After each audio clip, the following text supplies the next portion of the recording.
Hi అండి. Welcome back to happy recipes. నేను మీ స్వప్నని. ఈరోజు వీడియోలో అమ్మవారికి ఎంతో ఇష్టమైన పరమాన్నం చూపిస్తున్నానండి. వచ్చేవన్నీ పండగలే కాబట్టి మనం పరమాన్నం అనేది ఖచ్చితంగా ప్రసాదంగా చేస్తాం కదా!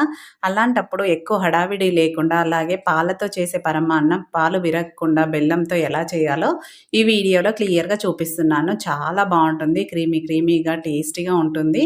ఇంకెందుకండి ఆలస్యం, మీరు కూడా ఎలా ప్రిపేర్ చేసుకోవాలో చూసేయండి మరి. దీనికోసం ముందుగా ఒక మిక్సింగ్ బౌల్ తీసుకొని దాంట్లోకి ఒక గిన్నె కానీ, గ్లాస్ కానీ కరెక్ట్‌గా మెజర్ చేసుకోండి. దాంతోనే మిగతావన్నీ తీసుకోవాలి కాబట్టి, ఇప్పుడు ఈ బియ్యంని 2, 3 సార్లు శుభ్రంగా కడిగేసుకున్నాక బియ్యం మునిగే వరకు నీళ్లు పోసి, నేనిక్కడ మామూలు రైసే తీసుకున్నానండి. రేషన్ బియ్యమైనా తీసుకోవచ్చు.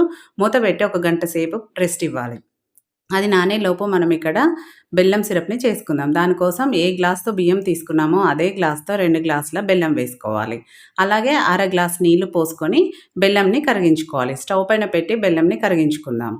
మీడియం టు హై ఫ్లేమ్‌లో పెట్టుకొని బెల్లం కంప్లీట్‌గా కరిగిపోయాక ఒక 2, 3 నిమిషాల పాటు కలుపుతూ ఉడికించుకోవాలి.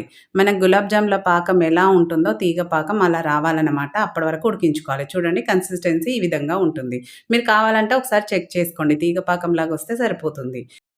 ఇప్పుడు దాన్ని పక్కన పెట్టేసుకొని నెక్స్ట్ నేనిక్కడ ప్రసాదం గిన్నె తీసుకున్నానండి. దాంట్లోకి ఒక గ్లాసు రైస్‌కి 2 గ్లాసుల పాలు తీసుకుంటున్నాను. పాలు చిక్కగా ఉండాలి. అప్పుడే మనకు ప్రసాదం అనేది పరమాన్నం అనేది క్రీమీగా ఉంటుంది. కాబట్టి గుర్తుపెట్టుకోండి 2 గ్లాసుల పాలకి 2 గ్లాసుల నీళ్లు పోసుకోవాలి.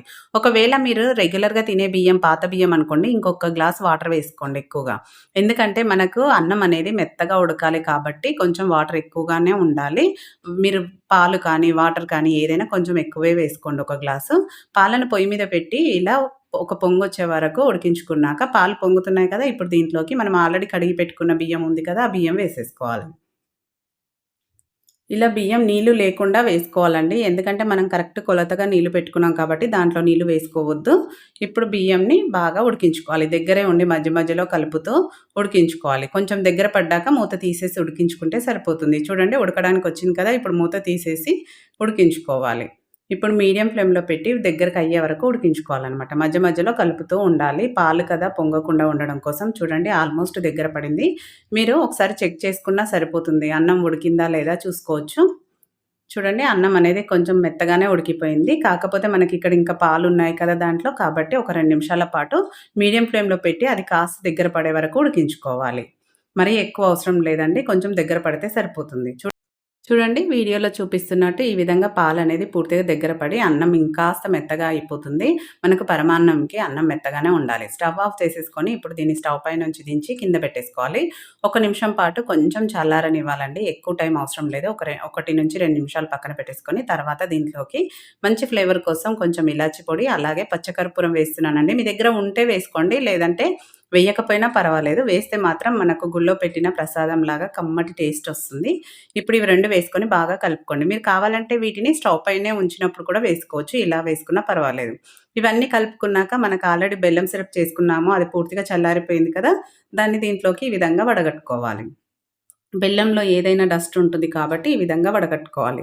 ఇలా మనం బెల్లం పాకంని తీగ పాకంలాగా చేసాం కాబట్టి మనకిది చల్లారినా కూడా లూజ్‌గా అవ్వదండి. క్రీమీగా చాలా కమ్మగా ఉంటుంది. అలాగే ఇలా చేసుకున్నారనుకోండి సింపుల్‌గా అయిపోతుంది పండగలప్పుడు. చూడండి ఎంత క్రీమీగా కలర్‌ఫుల్‌గా ఉందో చాలా బావుంటుంది ప్రసాదం. ఇలా ఒకసారి ట్రై చేయండి. మీకే తెలుస్తుంది.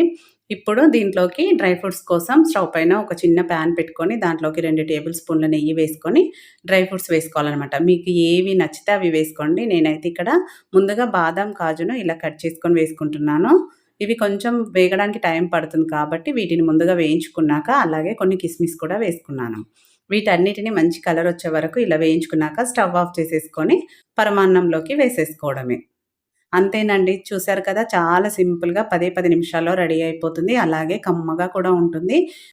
ఇప్పుడు వచ్చేవన్నీ పండగలే కదండీ! పండగలప్పుడు ఎక్కువ పని, హడావిడి ఉంటుంది కదా! అలాంటి టైంలో ఇలా సింపుల్‌గా పరమాన్నం చేసి పెట్టండి. అమ్మవారికి ఎంతో ఇష్టమైన ఈ పరమాన్నంని వరలక్ష్మి వ్రతంకి తప్పకుండా ట్రై చేయండి. చాలా బావుంటుంది. అలాగే చేసుకోవడం కూడా సింపుల్ పద్ధతిలో చూపించాను కాబట్టి, ఇప్పుడు దేవుడికి నైవేద్యంగా పెట్టేయడమే. చూడండి చూసారు కదా! మీకు ఇది నచ్చినట్టయితే లైక్ చేయండి, షేర్ చేయండి, సబ్స్క్రైబ్ చేసుకోవడం మాత్రం మర్చిపోకండి. ఇలాంటి ప్రసాదం రెసిపీస్ చాలా ఉన్నాయి మన ఛానల్‌లో. మీకు వీలైతే ఒకసారి చూడండి. అలాగే హైప్ కూడా ఇవ్వండి. Thank you for for watching. మరో మంచి వీడియోతో మళ్ళీ మీట్ అవుదాం.